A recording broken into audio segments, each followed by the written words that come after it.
아침 5시 반. 학교 복도에 촛불이 켜진다. 강로인은 묵직한 걸레통을 끌며 문을 하나씩 연다. 문고리마다 손때가 묻어 있고 바닥에는 어제의 발자국이 그대로 남아 있다. 이제 익숙한 하루의 시작이다. 비질을 하다 말고 창문 너머로 하늘을 본다. 회색빛 구름이 천천히 흘러간다.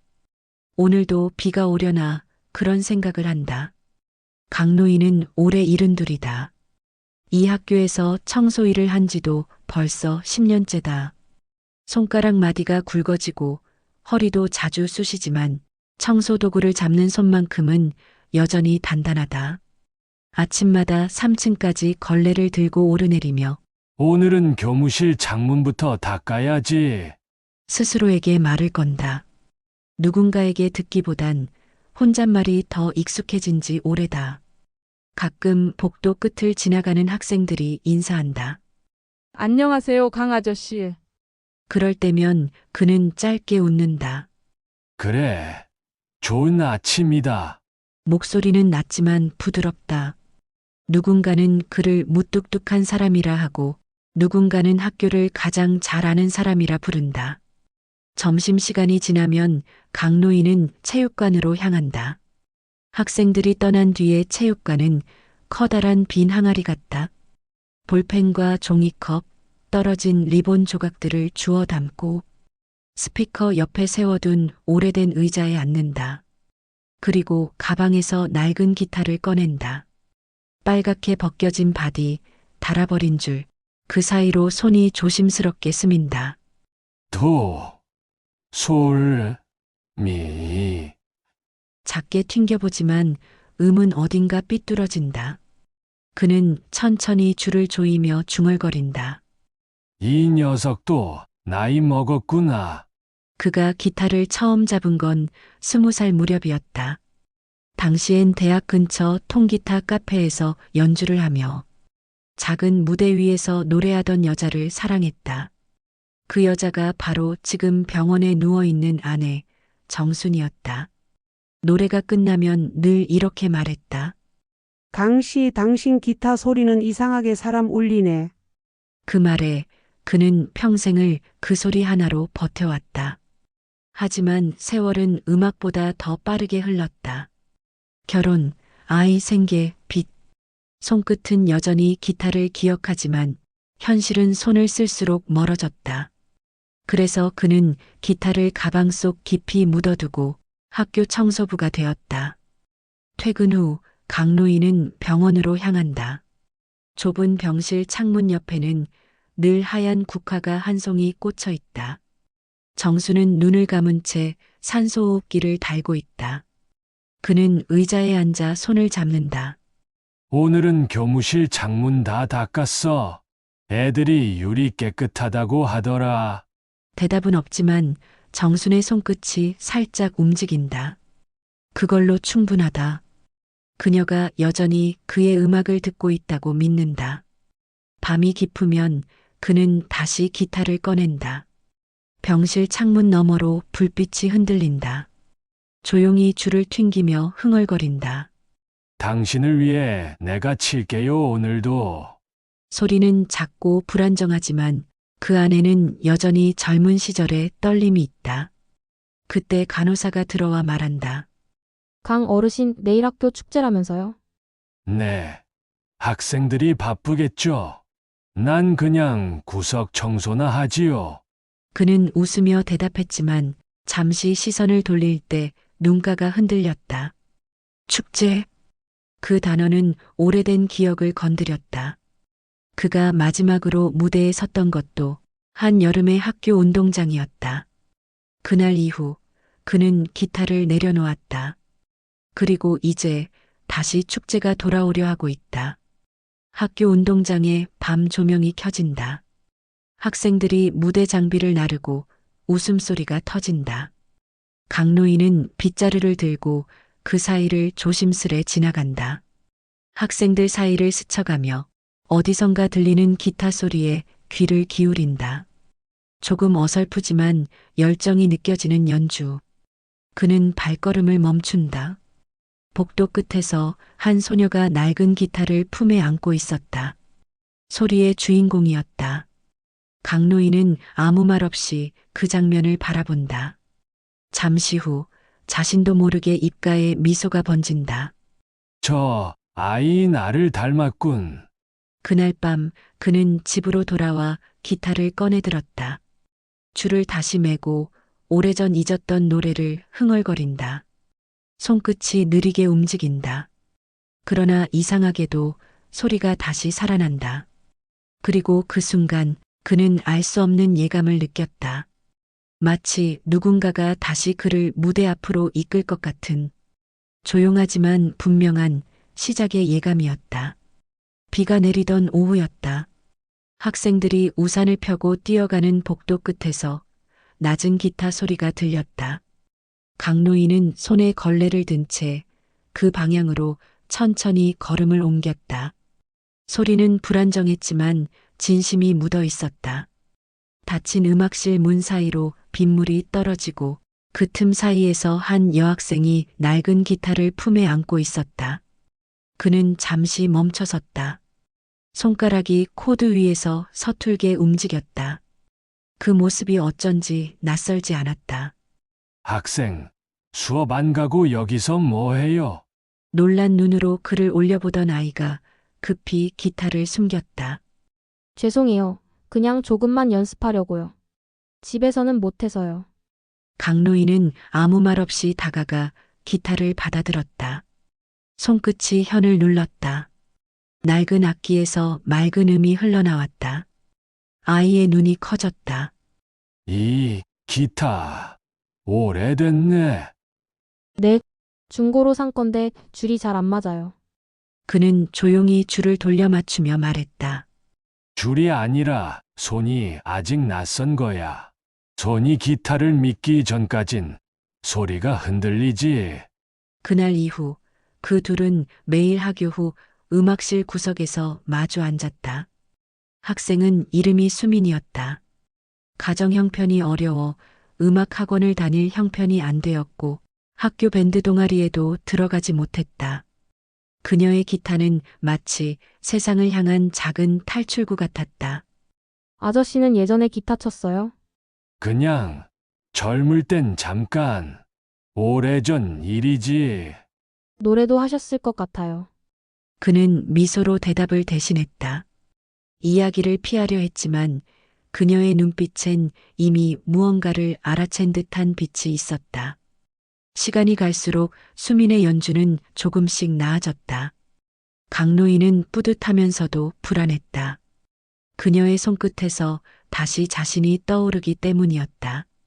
한때 무대를 향해 달리던 그 시절, 가난과 책임 앞에서 접어야 했던 자신의 청춘이 이제 또다시 누군가의 손을 통해 살아나는 듯했다. 그러나 평화는 오래가지 않았다. 어느 날 교장이 예고도 없이 음악실로 들어왔다. 이게 뭐 하는 겁니까? 수미는 손을 멈췄고 강노인은 조용히 일어섰다.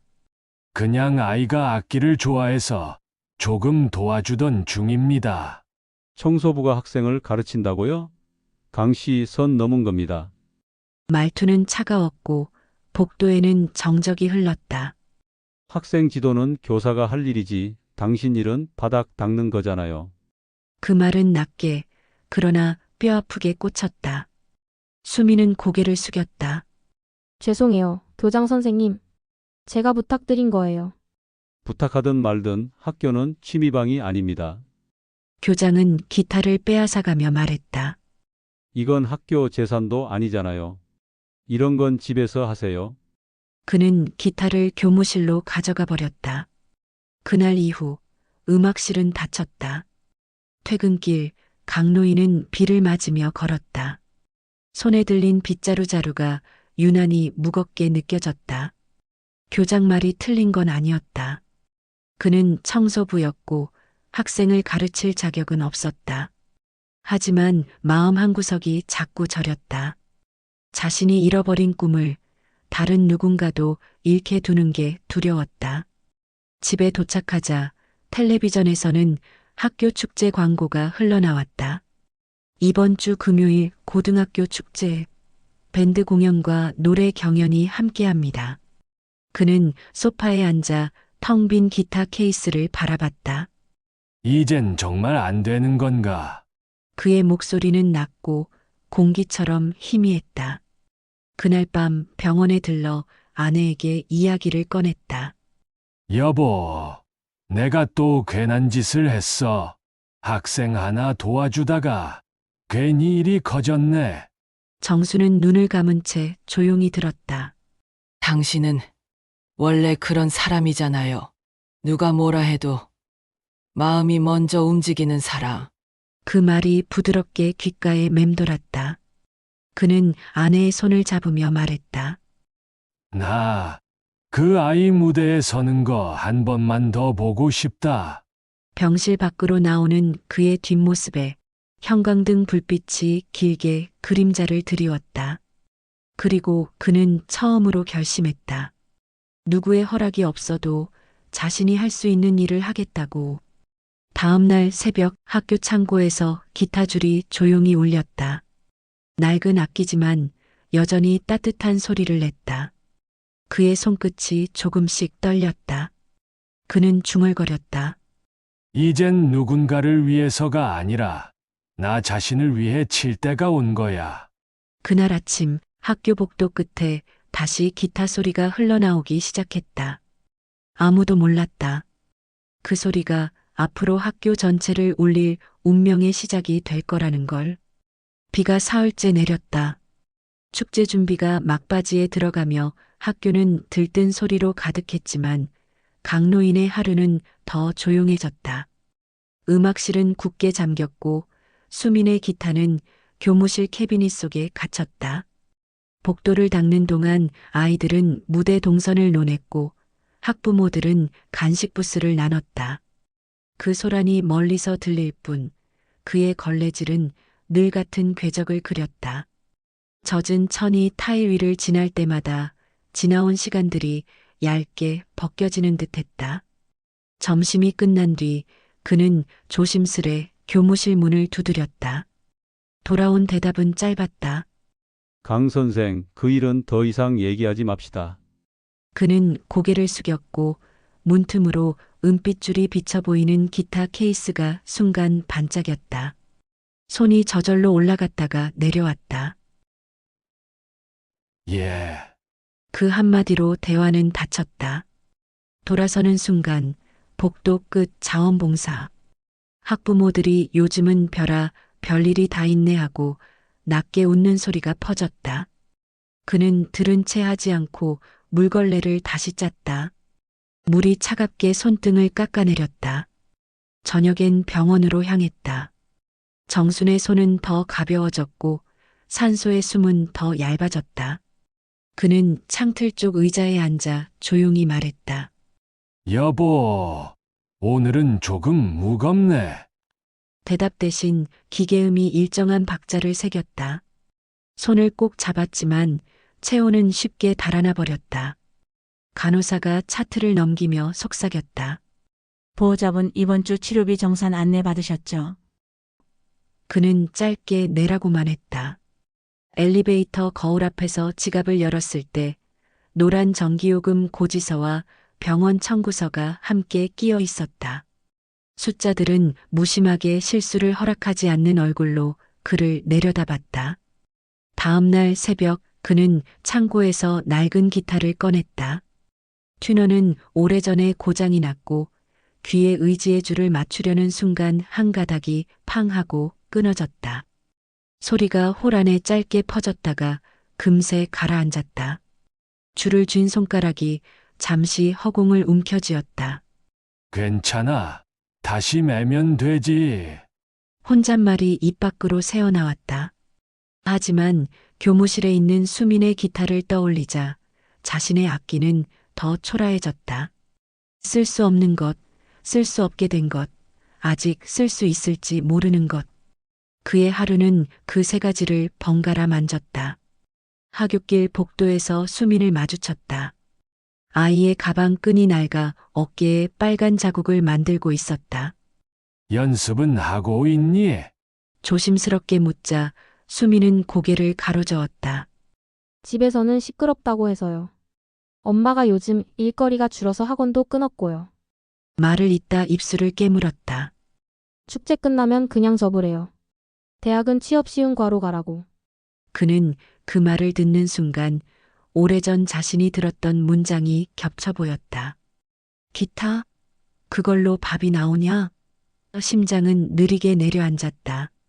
미안하다. 그가 할 수 있는 말은 그뿐이었다. 아이가 작게 웃었다. 아저씨 탓 아니에요. 그날 오후 운동장 무대 리허설을 돕는 학생들이 확성기를 켰다. 기타 시그널이 채 고정되기도 전에 드럼이 들어오고 멜로디가 엉켜 스피커가 울컥거렸다. 아저씨 저기 좀 닦아주세요. 누군가 손짓했다. 그는 바닥의 물기를 밀어냈다. 무대 아래는 열기로 달아오르고 위에서는 학생들이 장난 반 진지한 반으로 서로를 밀어줬다. 그 소란 속에서 문득 교장이 학부모 몇 명과 무대 옆을 지나가며 낮은 목소리로 말했다. 안 그래도 오늘 인건비 줄이자는 얘기가 나왔습니다. 청소 용역도 재계약 전이라. 문장이 멀어지며 희미해졌지만 단어 몇 개만으로도 충분했다. 줄인다. 재계약, 비용. 걸레를 쥔 손이 잠시 힘을 잃었다. 자신이 축제의 풍경에서 지워질 수도 있다는 사실이 기타보다 먼저 가슴을 내려앉혔다. 퇴근 후 그는 중고 악기점에 들렀다. 유리 진열장 안엔 반짝이는 새 기타들이 가지런히 걸려 있었다. 주인에게 오래된 줄 하나만 살 수 있냐고 묻자 주인은 그를 힐끗 보더니 고개를 끄덕였다. 근데 아저씨, 이 모델은 브릿지도 많이 달았네요. 줄만 갈아도 버텨줄지 모르겠어요. 계산대 위 동전 소리가 작게 부딪혔다. 지갑에 남은 지폐를 세다 말고 그는 다시 넣었다. 괜찮습니다. 이 정도면. 문을 나서는 그의 등에 종소리가 울렸다. 비가 그쳤는지 골목 공기가 축축했다. 밤 병실로 돌아오자 정순의 눈꼬리가 미세하게 떨렸다. 그는 의자에 앉아 세 줄을 조심스럽게 메고 소리를 맞춰 한 구절을 천천히 튕겼다. 작은 선율이 침대 위로 흘렀다. 그때 정순의 손가락이 아주 약하게 반응했다. 그는 숨을 멈췄다. 우연일 수도 있었다. 그러나 같은 구절을 다시 치자 이번에는 손목이 미세하게 떨렸다. 여보, 듣고 있지? 그가 속삭이자 기계의 박자가 아주 조금 길어졌다가 원래대로 돌아왔다. 아주 작고 불확실한 그러나 분명한 반응. 그는 고개를 숙여 그녀의 이마에 손을 얹었다. 따뜻함이 남아 있었다. 다음 날 아침 교무실 앞을 지나던 그는 문이 잠깐 열릴 때 책상 위 캐비닛 열쇠가 놓인 것을 보았다. 분실 방지, 반납 필수라고 적힌 라벨. 순간 마음이 요동쳤다. 손을 뻗을 수 있었다. 하지만 그는 멈춰섰다. 훔친 열쇠로 가져온 기타로 무대에 선들 무엇이 바뀔까? 그가 지키고 싶었던 것은 소리이지 소유가 아니었다. 그는 조용히 한 걸음 물러섰다. 대신 허리춤 열쇠고리에 달린 오래된 작은 열쇠를 확인했다. 체육관 창고 열쇠. 축제 전날 새벽마다 음향팀이 장비를 점검하는 그 창고. 거기엔 오래된 앰프와 스탠드 마이크가 있었다. 자신이 손댈 수 있는 것, 손대도 되는 것. 그가 가진 유일한 출입증이었다. 오후가 되자 학교 게시판에 축제 최종 안내가 붙었다. 무대 점검 오전 6시 7시. 종이 아래쪽 스카치 테이프가 바람에 들썩였다. 사람들은 스쳐 지나갔다. 아무도 그 시간에 누가 체육관에 있을지 관심 두지 않았다. 강노인은 종이를 한참 바라보다가 손끝으로 모서리를 다듬듯 쓸었다. 마음속에서 아주 작은 문이 열렸다. 아무에게도 패 끼치지 않는 시간, 아무도 보지 않는 무대, 아무도 막을 수 없는 한 시간. 그는 그 안에서 자신의 자리를 보았다. 저녁, 그는 다시 병원으로 갔다. 여보, 내일 새벽에 체육관 창고 문을 열 거야. 무대도 열리고 음향도 켜질 거야. 당신이 가장 좋아하던 그 곡 거기서 한 번만 쳐볼게. 대답 대신 산소가 조용히 오르내렸다. 그는 아내의 손등에 입을 맞추었다. 다시 한 번만 우리 둘의 노래를 무대에서. 창밖에 비는 그쳤고 도시의 불빛이 천천히 흐렸다. 그는 앉은 자리에서 눈을 감았다. 떠오르는 건 박수도 환호도 아니었다. 단지 오래된 의자와 스탠드 마이크, 그리고 새벽 공기의 냄새, 무대와 관객이 사라져도 남는 것, 자신의 손끝에 남아있던 그 떨림이었다. 밤이 깊어질수록 마음은 더 맑아졌다. 현실의 벽은 여전히 단단했고 그의 자리 역시 불안정했다. 용역 재계약, 병원비, 끊어진 줄, 잠긴 문. 그 모든 것이 그대로였지만 하나만 달라졌다. 그는 아침 6시에 어디로 가야 할지 알고 있었다. 아주 작은 단서이자 결심이었다. 빗질하듯 마음의 바닥을 한 번 더 밀어내자 오래 묵은 먼지가 가라앉았다. 그는 천천히 숨을 들이켰다. 내일 소리를 낼 거야. 그렇게 새벽의 문이 안쪽에서 조금 열렸다.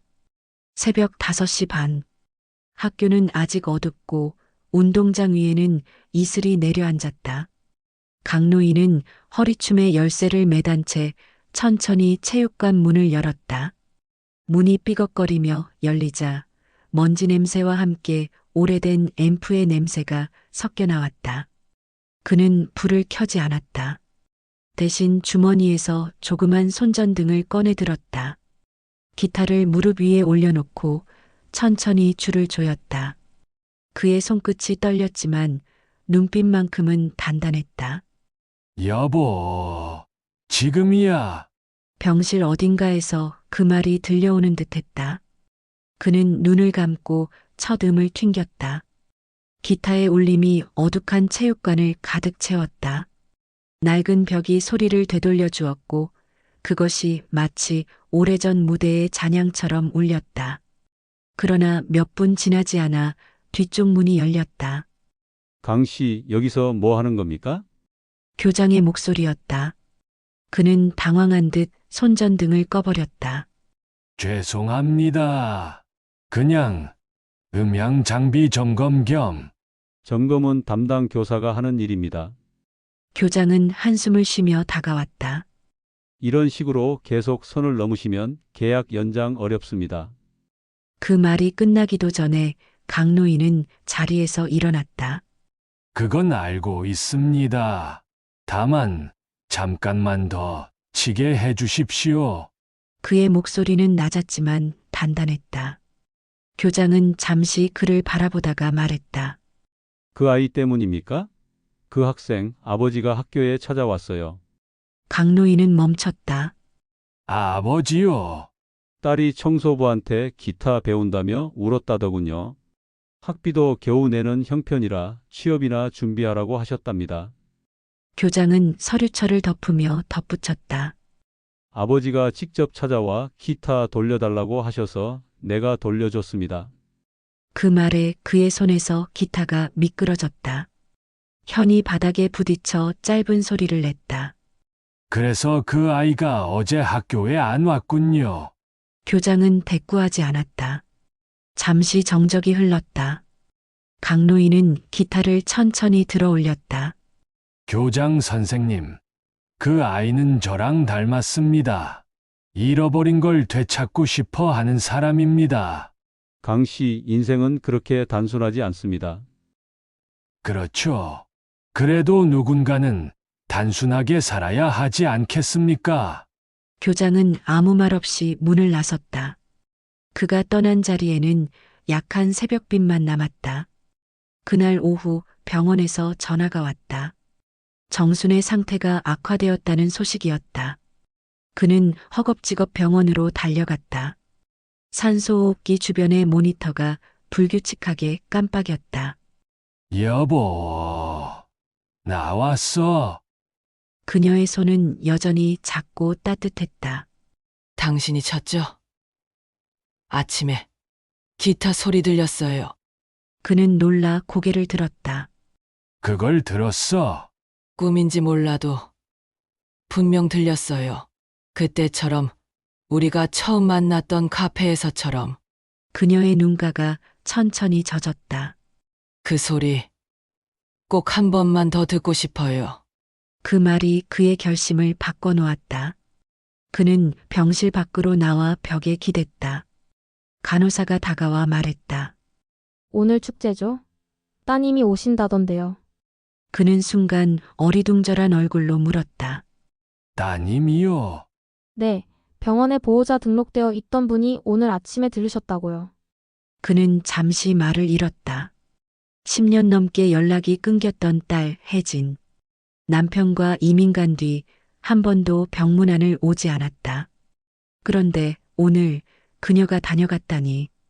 주머니 속 휴대전화에 낯선 번호 하나가 떠 있었다. 아버지 축제 끝나고 잠깐 볼 수 있을까요? 학교로 돌아온 그는 이미 학생들이 무대 준비를 마치는 모습을 보았다. 앰프 옆에는 스탠드 마이크가 세워져 있었고 그 옆에 낡은 기타 케이스가 하나 놓여 있었다. 그는 멈춰섰다. 케이스에는 희미한 글씨로 이렇게 쓰여 있었다. 돌려드립니다. 그 아이가 대신 맡겨달라 했습니다. 교무실 캐비닛에 있던 수민의 기타였다. 그 순간 그는 깨달았다. 교장이 돌려줬다고 했던 기타는 아이가 직접 찾아온 것이었다. 그리고 그녀는 자신 대신 그의 무대를 위해 남기고 간 것이다. 강노인은 천천히 기타를 들었다. 무게가 조금 다르게 느껴졌다. 마치 누군가의 마음이 함께 담긴 듯했다. 무대 위로 올라가는 계단을 한 칸씩 오를 때마다 손끝이 미세하게 떨렸다. 학생들의 소음, 교장의 시선, 그 모든 것이 희미하게 사라졌다. 조명이 켜지자 그는 마이크를 향해 입을 열었다. 이 노래는 제 아내와 그리고 제 제자에게 바칩니다. 첫 음이 울렸다. 낡은 기타의 울림은 체육관을 가득 채웠고 멀리 병원 병실의 작은 라디오에서 그 소리가 희미하게 들려왔다. 정순의 눈가에 한 줄 눈물이 흘렀다. 간호사는 놀란 듯 바라봤지만 그녀는 미소를 지었다. 저 사람 아직도 그 노래를 치네. 연주가 끝났을 때 체육관 안은 고요했다. 누구도 쉽게 박수를 치지 못했다.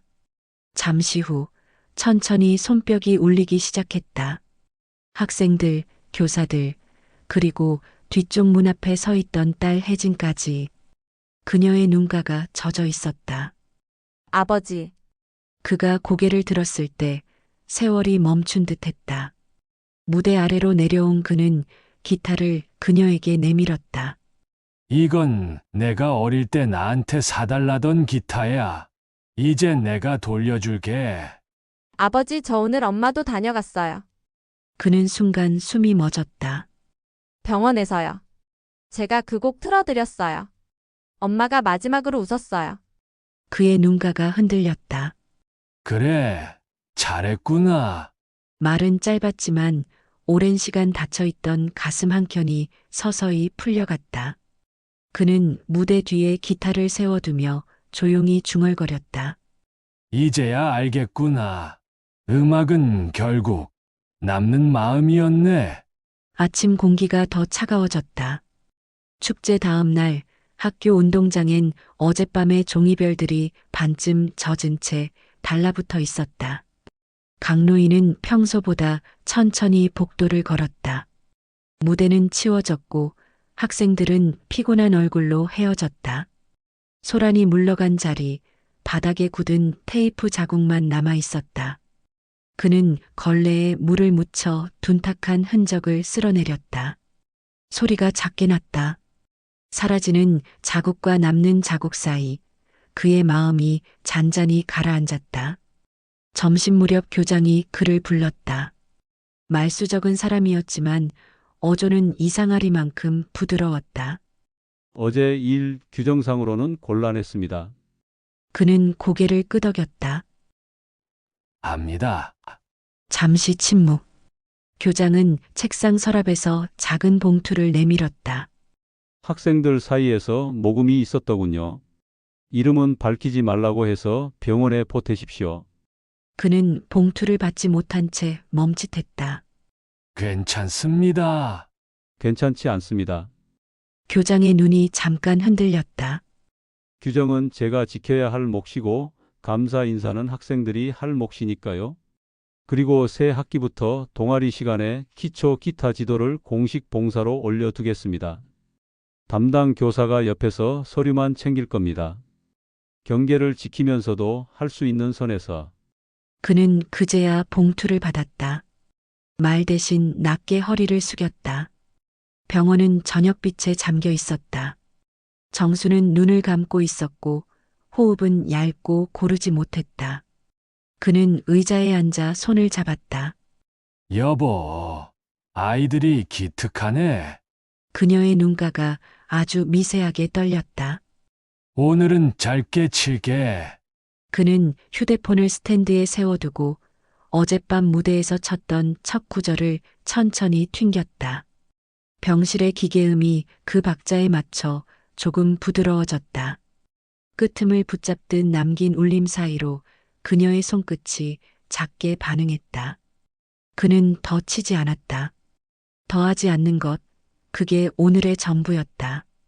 그로부터 이틀 뒤 새벽이 열리고 닫히는 사이에 정수는 조용히 떠났다.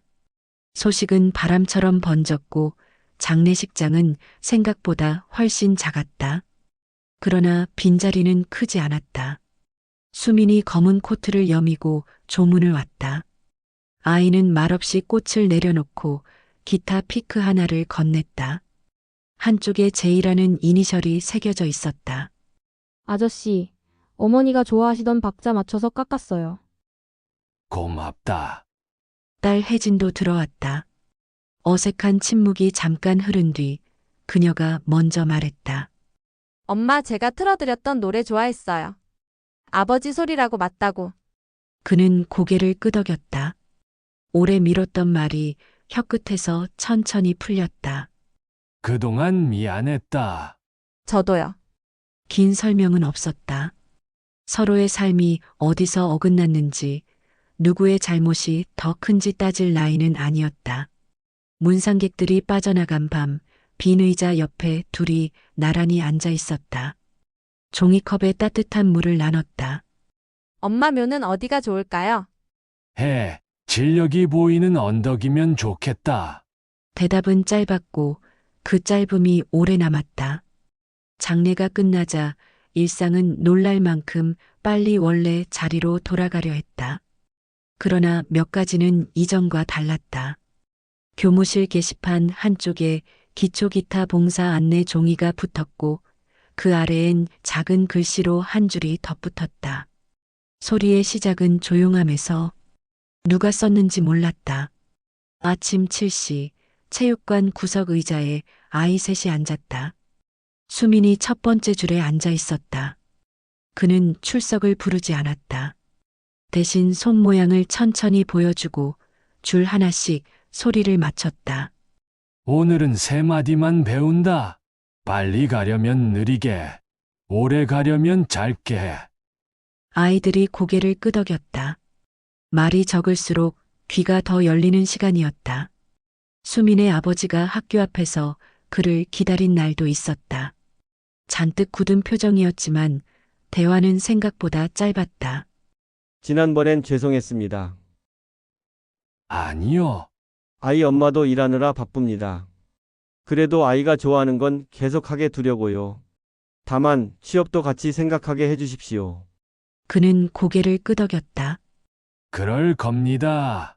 음악이 밥이 아닐 때도 많지만 밥을 먹게 만드는 힘은 있으니까요.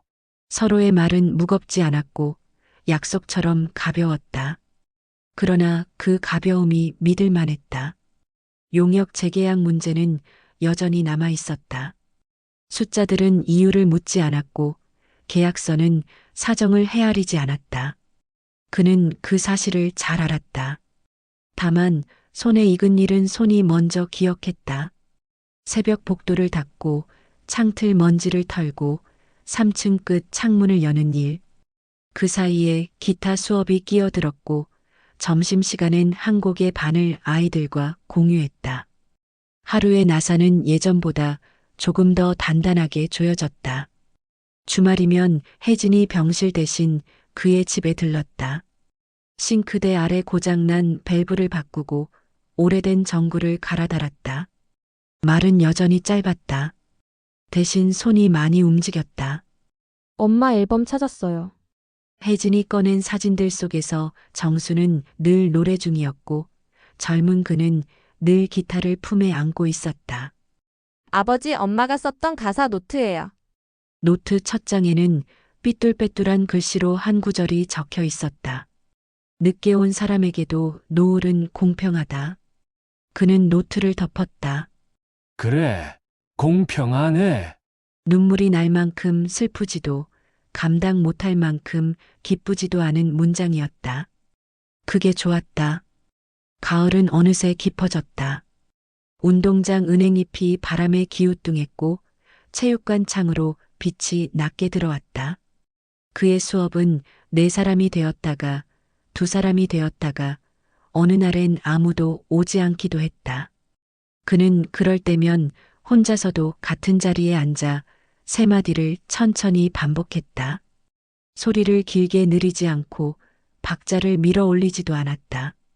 비워두는 것, 그게 음악의 절반이라는 걸 이제는 손이 먼저 알았다. 어느 오후 수민이 달려왔다. 손에는 고지서 한 장과 공문 한 통이 들려 있었다. 아저씨 장학금요. 학교에서 소액 장학금이 생겼대요. 이름이 정순 장학이래요. 음악 준비하는 학생에게 주는 거래요. 그는 서류를 천천히 읽었다. 조그만 금액이었지만 이름이 컸다. 좋은 이름이다. 수민이 웃었다.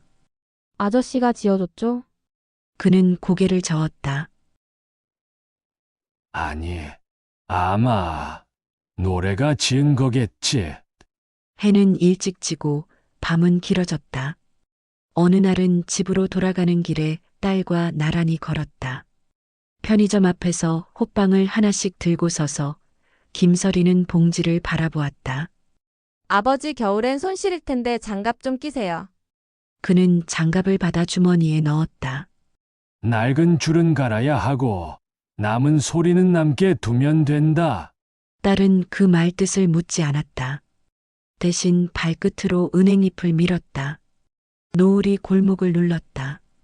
다시 월요일 새벽 5시 반. 학교 첫 불이 켜졌다. 강로인은 익숙한 순서대로 걸레통을 밀었다. 체육관 문을 지나칠 때 그는 잠깐 발을 멈췄다. 어둠 속 무대가 얌전히 웅크려 있었다. 그는 문고리를 한번 쥐었다 놓고 복도로 돌아섰다. 오늘은 치지 않기로 했다. 음악이 있는 날과 없는 날을 스스로 고를 수 있다는 사실이 묘하게 마음을 든든하게 했다. 창문을 활짝 열자 차가운 공기가 들이쳤다. 먼지 냄새가 빠져나가고 바닥의 빛이 길게 늘어섰다. 그는 물을 짜고 한 번, 또 한 번 밀었다. 바닥이 맑아질수록 어제의 흔적이 흐려졌다. 그러나 완전히 사라지지는 않았다. 그것들이 모여 오늘의 반짝임을 만들었다. 정오 무렵 수민이 체육관 문틈으로 얼굴을 내밀었다. 아저씨, 오늘도 3마디죠? 그는 고개를 끄덕였다. 그래, 3마디면 충분하다. 그리고 덧붙였다. 남은 건 듣는 거니까. 그날 저녁 그는 집에서 기타 케이스를 닫고 불을 끄며 속삭였다. 여보, 잘 들었지? 대답은 없었지만 방 안 공기가 아주 천천히 따뜻해졌다. 창밖에 첫서리가 내렸다. 유리창에 작은 무늬가 번졌다. 어느 결은 음악 같았고 어느 결은 사람 얼굴 같았다. 그는 천천히 숨을 들이쉬었다. 떠나간 것과 남아있는 것이 서로 겹치지 않으면서도 한 장의 풍경이 되는 시간. 그 풍경 속에서 그는 내일의 순서를 떠올렸다. 새벽의 불, 복도의 바닥, 세 마디의 소리, 그리고 한 번의 침묵.